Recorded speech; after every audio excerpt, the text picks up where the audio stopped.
Hello and welcome to today's edition of Energy Chat for the energycollective.com. I'm your host, Jesse Jenkins. Today we're joined by Ramez Naam, author of The Infinite Resource, a new book out from the University of New England Press that takes an unflinching look at the central challenges of the 21st century: how to feed and power a world of 9 to 10 billion people living comfortable lives while preserving or restoring our ecological heritage. While many approach these challenges and come away daunted, ultimately counseling humanity to power down, live within our limits, or prepare for collapse, Ramez rejects these all too common narratives and counsels faith in humanity's ability to harness the collective power of our ideas. Human ingenuity and innovation, Ramez argues, is the true infinite resource and the foundation for continued progress on a finite planet.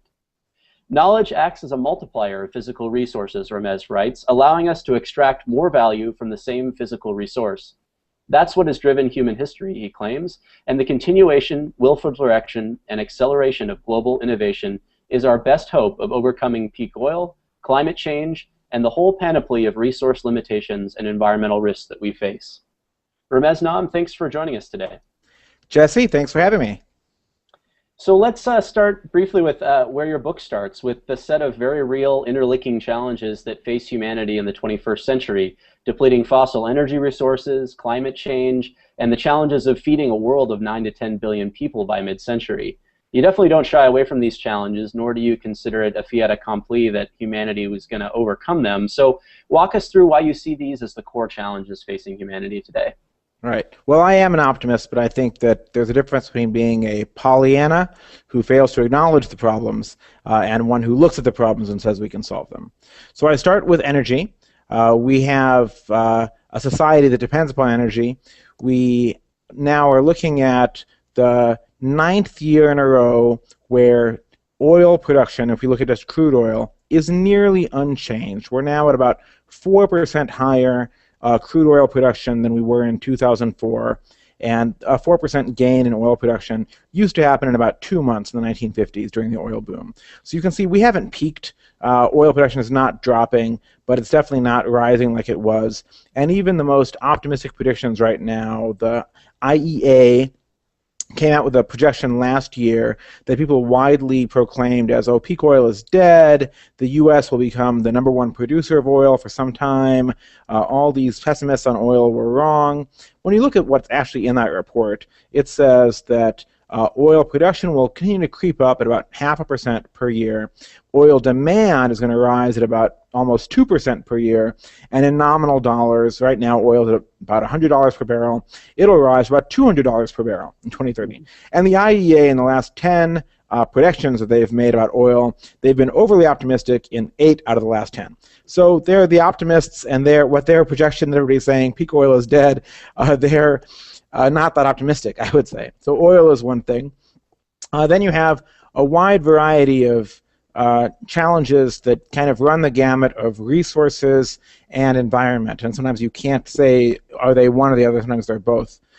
You have deforestation. We've actually made great strides in slowing down deforestation, particularly in the Amazon, but it's still happening pretty rapidly in the Amazon, in Indonesia also. The #1 driver of that is agriculture. The #2 driver of that is biofuels. You have fresh water depletion is an increasingly large and increasingly recognized challenge. In the U.S., in places, the Olagala aquifer that is underneath the Great Plains is dropping at 3 feet per year as it's being pumped out to grow various crops in the Great Plains and in northern Texas.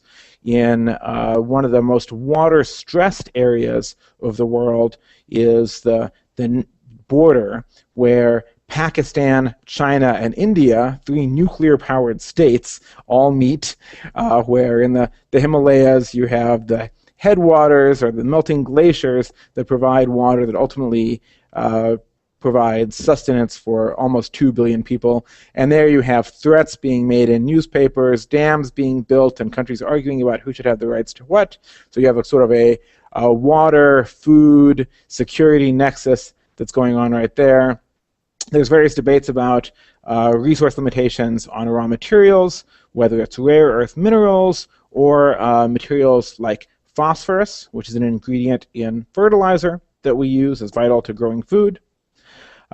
And then, well, food itself is an issue. Between now and 2050, the FAO of the UN, the Food and Agriculture Organization, says we have to increase food production by 70% in order to keep up with growing demand. Some of that is population growth. A larger chunk is more meat-heavy diets in Asia in particular.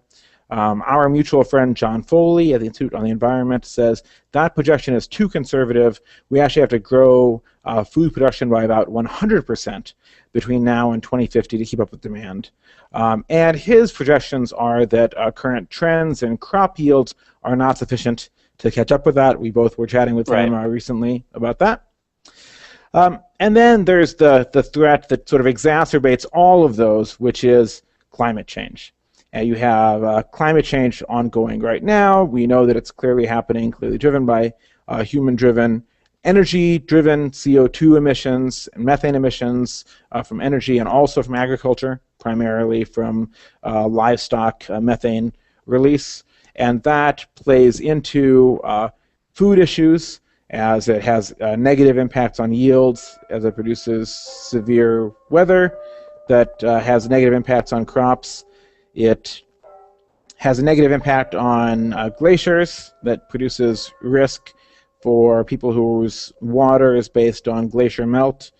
It has negative impacts on forests. It makes them more likely to burn, which causes them to then become sources themselves of greenhouse gases. So those are the sort of combined threats that then become intertwined and the overall set of challenges that we're looking at. So we've got climate change, we've got to double yields from agriculture. We have to try to do that while limiting its impact on water withdrawals, on deforestation rates, hopefully reduce the pollution that comes from agriculture, and we have to be able to power the development of 9 or 10 billion people with enough energy as well. So, man, it's a daunting set of challenges. I think a lot of people can be forgiven for coming away from those and saying, man, we really have to scale back. We've overshot.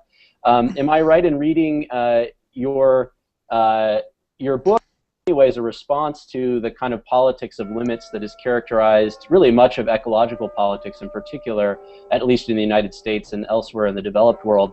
You explicitly invoke Paul Ehrlich's The Population Bomb and the Club of Rome's The Limits to Growth early on in the book, and a brand of thinking that's proliferated in their wake. Why do you see these modern Malthusians as fundamentally wrong, despite looking at the same set of challenges that they do? Well, there's a long track record of them being wrong is one thing. You can look back to Malthus, to Ehrlich, and say, well, hey, these guys made predictions, and those predictions turned out to be wrong. Ehrlich started his book in 1968, The Population Bomb, with the sentence, "The war to feed humanity is over. At this late date, nothing can be done to prevent a rise in the worldwide death rate. Billions will die." He thought that famine rates would go up. And instead, famine rates dropped. The hunger rate dropped. A little bit of that is that the population growth rate dropped, and he didn't see that coming. And it's actually that has more of an impact going forward. But the big impact actually is that we grew crop yields far faster than he or anyone anticipated. That's the same reason that Malthus got it wrong. Malthus said that consumption, appetite, population growth would always be geometric, in his words, meaning an exponential, and that production of food would only ever be additive or linear. And that turns out to actually, in the long run, be wrong. It looks like population growth will level out, whereas in the long run, food production has actually been an exponential.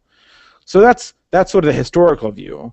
Then there's two other views. One is the basic physical limits view. So if you actually look at what's the energy input of the planet, what's the energy budget of the planet, I just looked at renewables. And even leave aside for a moment nuclear, which I am a fan of, and just look at what's the energy budget from insolation. Solar energy striking the planet gets turned into potential hydropower, potential wind power, and potential photovoltaic solar or concentrating solar.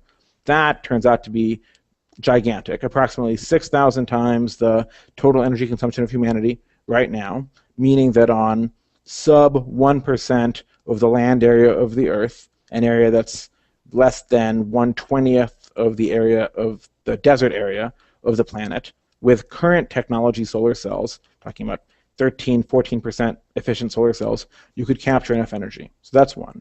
What's the food potential of the planet?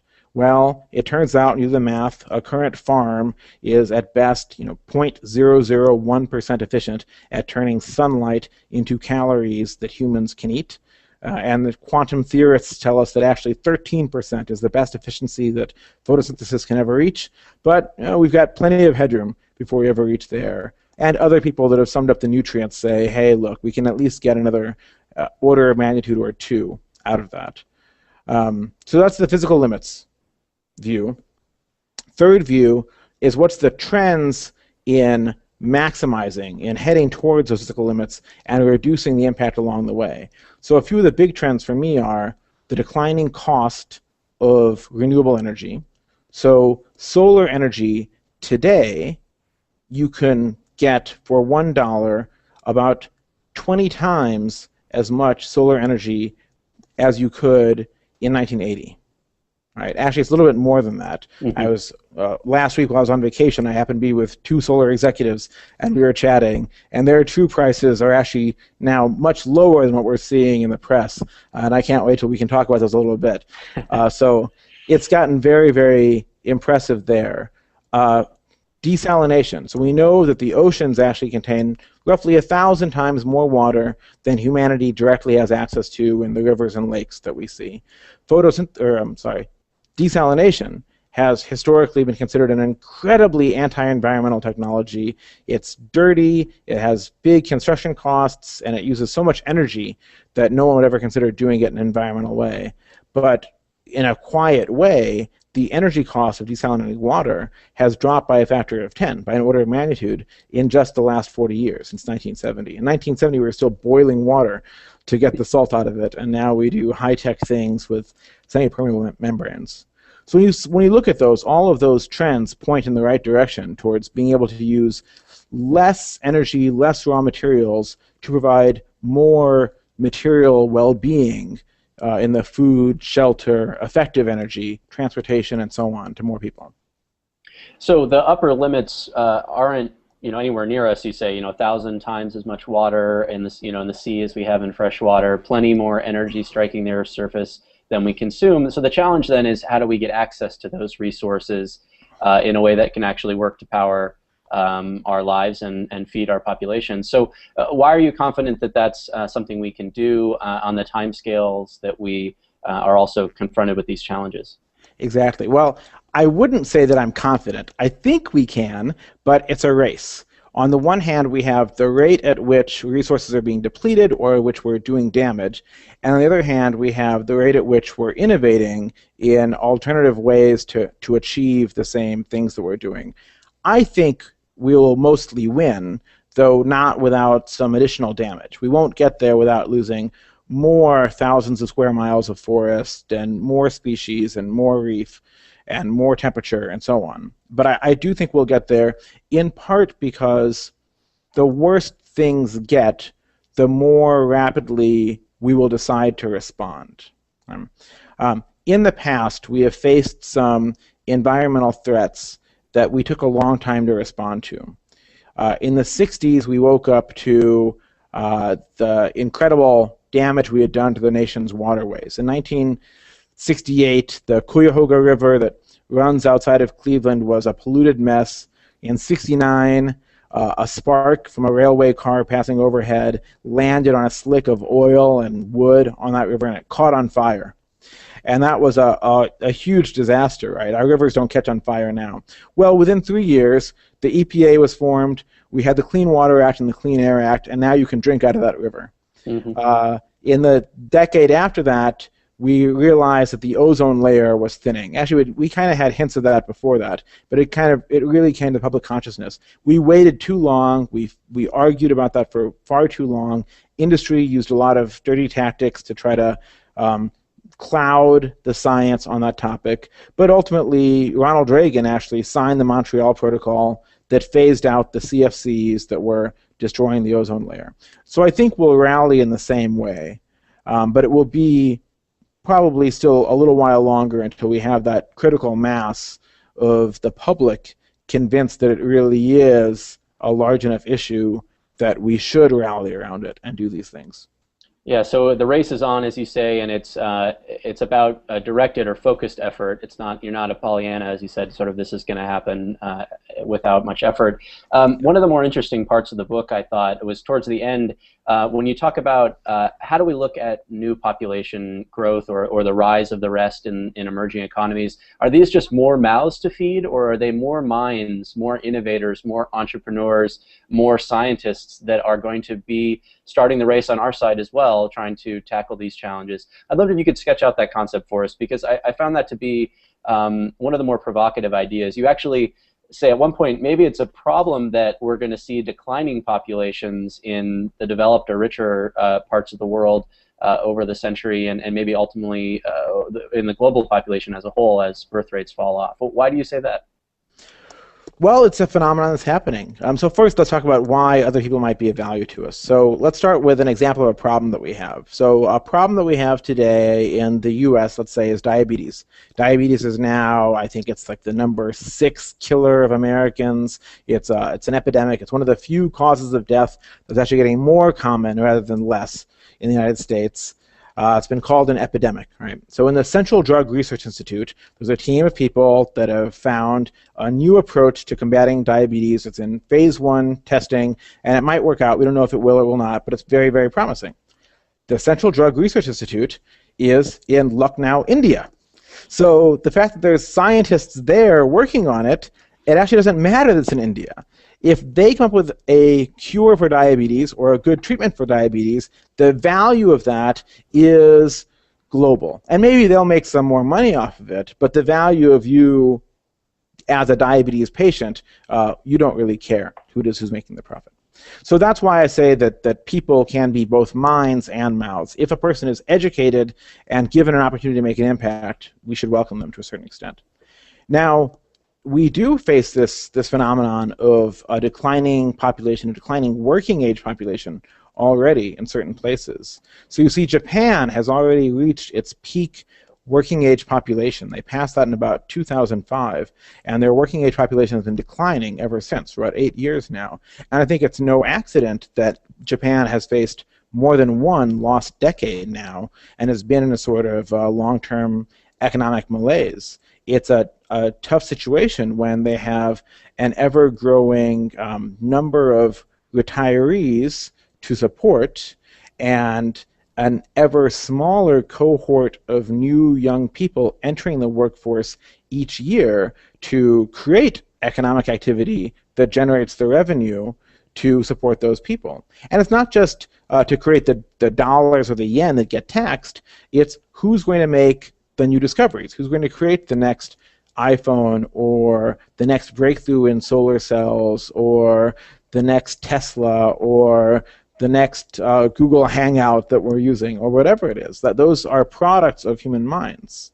So as we get to the point where we have fewer and fewer new young people entering the world, that starts to look a little like, is innovation actually going to slow down? And that sounds like a crazy idea, but now we have Japan has reached that point of a actual reduction in its working size population, and Japan in 2010 or so reached its maximum population, and its population is now shrinking. Europe is just about, in about 2015 or 2020, will reach its maximum size of its working age population, will start to contract, and Europe is already negative on overall population if it were not for immigration. Only immigration is keeping Europe growing. China, you think normally the divide is rich nations are shrinking because they have low fertility, and poor nations are growing because they have high fertility. But China is a special case because of the one-child policy. So China reached its maximum working age population sometime right around now. It might have been in 2010, might have been 2011, might have been 2012. China's population aged 18 to 65 will probably never be bigger than it just was and will start shrinking from here on out. So China also is going to start facing this problem of having a smaller and smaller population making money supporting an increasingly large set of retirees. So that's an economic problem, but it's also, again, it's going to be an innovative problem. Who are going to be people creating these ideas? So that's a challenge. Now, on the flip side, the place where population is growing is the poorest countries in the world who are the least prepared for it. So you have population growth in Sudan, in Nigeria, in Indonesia. So the very poorest countries are the countries where people still have huge families, and population growth there is not a good thing because it does wreak enormous local environmental damage. It's not global environmental damage. They don't have enough money to burn enough carbon to impact climate change. But it puts an enormous stress on the local environment, and that leads to local worse poverty and to local conflict. So if we could wave a magic wand, we'd want to stabilize the population in the poor countries if we could, and maybe bump up the fertility rates in rich countries so that they were at least at replacement rate. So that instead of shrinking, we were at least trying to hold steady. That seems like at least a way to get some stability and make sure we have a cohort of young people entering the workforce to replace those who are leaving. And I think it's an important concept to think about, not just population growth, but also the rise of consumption and development in emerging economies. I mean, you point out that there's sort of, 6 billion people today that are, in the world that maybe aren't on the internet. Now cell phones are getting more ubiquitous, so part of the, maybe part of the global communications network, but not really brought to bear to tackle a lot of these challenges. Yes. You pointed out at one point that, the entire population of Europe during the Renaissance was only about 100 million people. And you think about the fertility of ideas that came out of that era. Yes. So, another 100 million or another billion or another 6 billion people, part of the global economy, part of the educated workforce, maybe is something to be welcomed and not feared, and I think that's an interesting concept to take away from this. Yes, I wish I had had the time or really the expertise to write more about foreign aid. I know many books have been written about that, but it does seem to me that one of the best things America can do out of our own self-interest is to help bring people out of extreme poverty, help get them literate and connected and able to contribute to new innovations and to the world of ideas, because that ultimately produces those ideas that come back and benefit us as well. So, I mean, this is a good chance to talk a little bit about your journey to writing this book. I mean, you were born in Egypt, if I'm correct, and your family moved here when you were young to the Midwest. Your father was a doctor. So this sounds like a story that is very familiar to you. I wonder if you could tell me a little bit about your background, and also how did you come to write a book like this? That's right. I was a child in Egypt. My parents both came here when I was 3 years old and brought me. My mom, they're both physicians actually. My mom came here to get her PhD, and after being here for a few years, they were supposed to go back to Egypt, and they decided that the U.S. was an obviously better place to raise a child. And they went through a long and arduous immigration battle to stay here and jumped through a lot of hoops, which I'm very, very glad they did. That's the luckiest thing that ever happened to me, actually. I came to write this book through a very sort of cliche set of phenomena, actually. I've always been a techno-optimist, if you will, but I had just an experience where I was on vacation in Mexico many years ago. This is about 6 years ago. Swimming, I had the day to myself, swimming on a beautiful beach in the Yucatan Peninsula, but the beach had some litter on it. And with a day to yourself, you get to think about a lot of things. So I just realized that I didn't really know what to believe about the environment. I was buffeted by thoughts from a variety of different sides. I had a lot of friends who were very concerned about the environment. I had read things from the other side saying, no, there was really no problem. So I decided I needed to understand for myself. I set out to understand it, not knowing that it was going to be a book eventually, and about 6 years later it is. Great.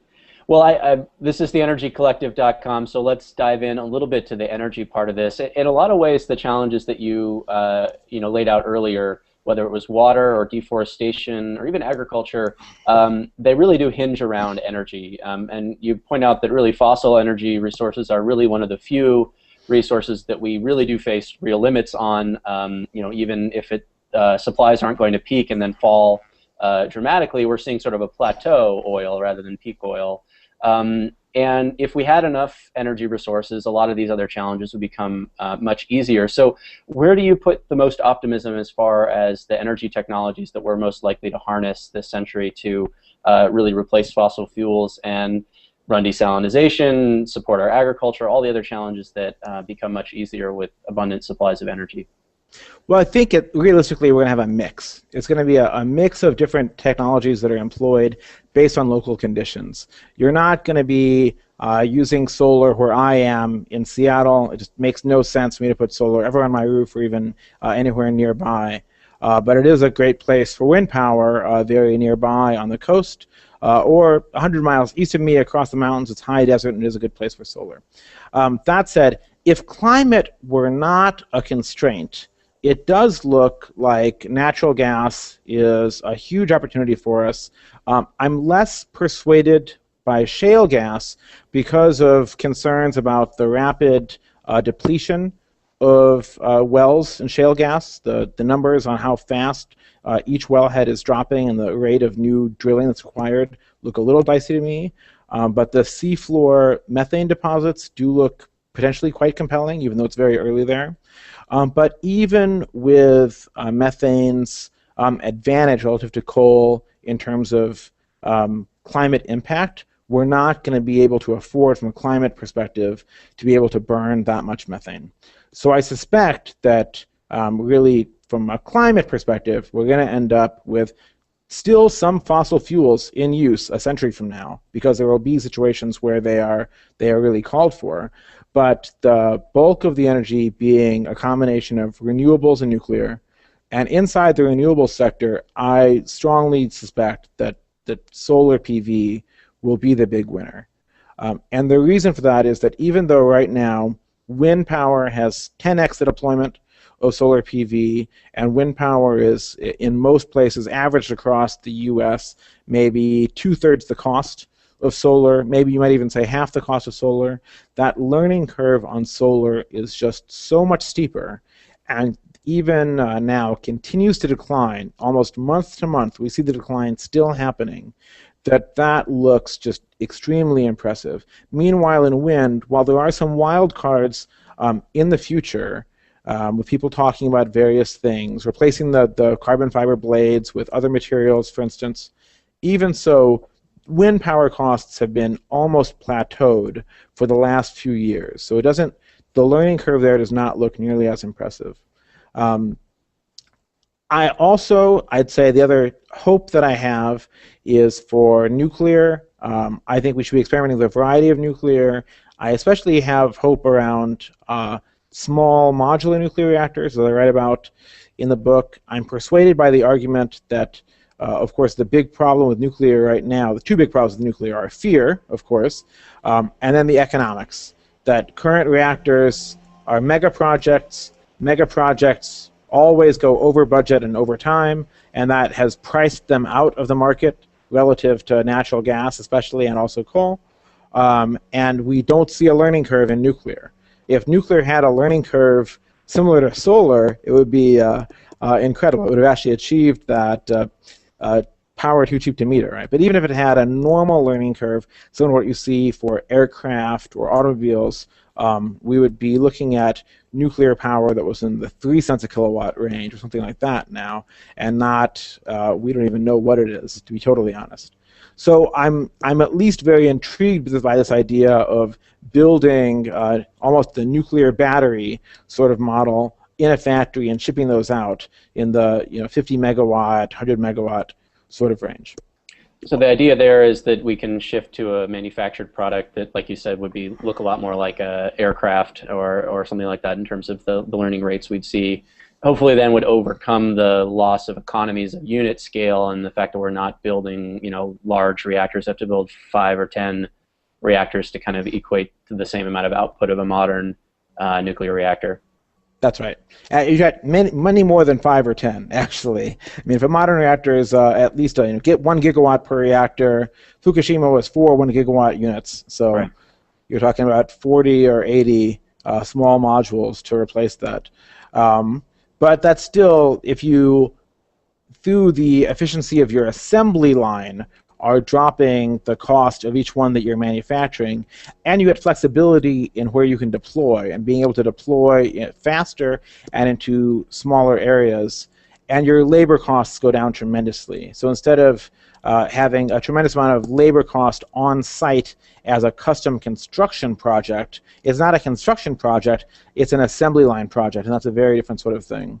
There are other phenomena there. I can geek out on nuclear for a moment here. For a little while, I spoke to some nuclear engineers and some project managers in the course of writing the book. For a little while, this may have eased a little bit, there were only 2 or 3 companies in the world that could make the steel containment vessels at the heart of nuclear reactors, and only one that could make it out of a single piece of steel. And they had a multi-year waiting list for new contracts. So that immediately set up any of these projects as a big, long project, as opposed to, oh, you want to other sorts of projects that you want to do. You want to have solar panels on your roof, let's say. Obviously, it's a much smaller scale, but the flexibility for that is you can have it done in a month. And you've got a lot more competition to keep prices down and drive innovation as well. Exactly. So I just picked some winners, but that's exactly what I think we shouldn't do. I'm giving you my personal guesses. But innovation happens best when there's tremendous competition between different players, as many players as you can, all competing on the merits on as level a playing field as possible. So that's what we want to see. We want to see solar and wind and hydro and geothermal and nuclear competing. With the renewables, there's also issues with storage. And so we want to see different battery chemistries competing, pumped hydro, compressed air, even hydrogen. I doubt they'll ever make it, but God bless them, let them try. We want all of these guys competing because A, in some cases, there will be specialized applications where they really do make sense. And B, I want them actively encouraging each other. I want every CEO of a small solar or wind company to be constantly paranoid and working their butts off at all times trying to lower that price for the consumer. And that's what works ultimately to bring the price down. And the price is ultimately what the end consumer looks at. Whether that end consumer is an individual, a family, a business, or a nation state, in terms of what energy technology they're going to deploy. So let's talk about how to harness that competition in the sort of policy recommendations, or how to sort of push forces in the direction of accelerating the race against these challenges. You talk about education. You talk about getting the markets to work right, and you talk about the role of government as a historic sponsor of innovation. Why don't you walk us through sort of what you see as the keys to unlocking and accelerating the kind of innovation we need? All right.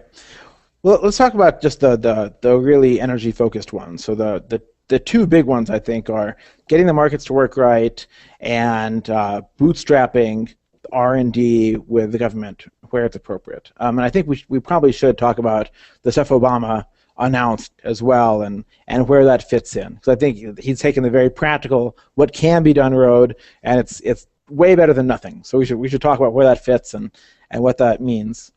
So in the book, I come out very much in favor of a revenue-neutral carbon price. And I try to say a little bit agnostic whether or not that's a cap and trade or a carbon tax, but in my heart of hearts, a carbon tax is what I prefer because it's simpler. And revenue-neutral, what does that mean? It means every dollar the government takes in from a higher price on carbon emissions, it kicks back to the consumer in either a lower tax bill on payroll and income taxes or a check straight back to each person's pocket. The reason for that is to keep the same amount of money flowing in the economy, so there's no direct drag on the economy, but to shift the relative prices of things. So if coal has that tax applied, its price goes up like this. Natural gas has half as much carbon emission per unit of energy, its price goes up like this, but solar and wind don't have their price, or nuclear don't have their price go up at all, so their prices are like this. That almost every economist will tell you this is the optimal way to go about addressing an energy policy for addressing climate change. It's also not what we're going to get. So let me just say that is what I believe the right thing is. It's not going to happen anytime soon. On the government side, on the government stimulating research side, this is very interesting because when you look at polls of what policies voters in the U.S. do support, the number one policy to address climate change that voters support actually is government R&D into clean technology, even post-Solyndra. Reuters did a great poll, actually it was Pew. Pew did a great survey that asked about 20 different policies, and number one was government R&D into clean energy. The GOP is currently proposing to gut about 3/4 of ARPA-E's budget, but it seems like it's almost the gimme. And the amount we spend on this right now is incredibly low.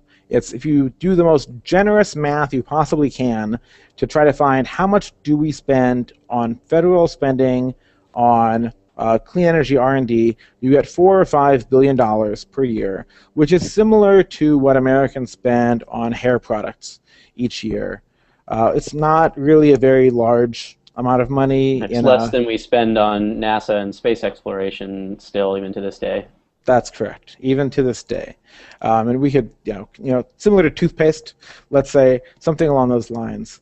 And it's in real dollars, it is less than we spent on clean energy in the 1990s. It's less than we spent on clean energy under Reagan. Even though now the need for clean energy investment is even more pressing. And the ROI of this research is incredibly high. There are times when government can be a better investor in these things than the private sector. Private sector venture capitalists have a window of about 10 years. They build funds. A fund has a maturity date. They go out, they raise their money, they go to their limited partners, insurance companies, retirement funds, and they say, our fund will pay back to you in 10 years. So they need to invest in companies that will be bought or go public within 10 years. And that's about the longest term private investor you're going to find. Occasionally you'll find a corporation that can go longer, but almost never, really. So that's one sort of investment that a government can make that the private sector can't. Another is a government can make an investment that pays a dividend across an entire industry. So for instance, ARPA-E through NREL, the National Renewable Energy Laboratory, about 2 years ago produced something that was a new solar furnace for making solar panels that would, in their view, drop the cost of making solar panels by about 30% and produce panels that had about 20% higher efficiency. That by itself, and I don't know where that is in production now, but that by itself, if that pans out, will more than pay for ARPA-E's budget for the last 5 years in terms of overall benefit to the country. That's one output for them. So that sort of thing is huge ROI, and we definitely underinvest in it. So Bill Gates proposed tripling the amount that we spend on clean energy R&D at the federal level, and I think that's a fine place to start. Great. Well, I think I want to leave it here at this point, but I want to make sure folks know how to find the book. Again, it's I'll pull up my dog-eared copy here. The Infinite Resource. I guess it's sort of maybe backwards on mine. No, you got it. And the Power of Ideas on a Finite Planet. I have the hard copy. You can find it on Kindle as well. I don't know what your preferred bookseller is, but find it any way anywhere. you want it. Yeah. And maybe also tell folks about your website. There's some great TEDx talk there from you as well, and some of your other books. You've written a couple of fiction and nonfiction books as well, so maybe tell folks what your website is. Yeah, you can find me at rameznaam.com, RAMEZNAAM.com. Great. Well, we've been joined by Ramez Naam, author of The Infinite Resource. This is another energy chat for the energycollective.com. Thanks so much, Ramez. It's been a pleasure. Very much enjoyed the book and recommend all of our viewers and readers check it out. Thank you, Jesse. Thanks. Take care. Bye-bye.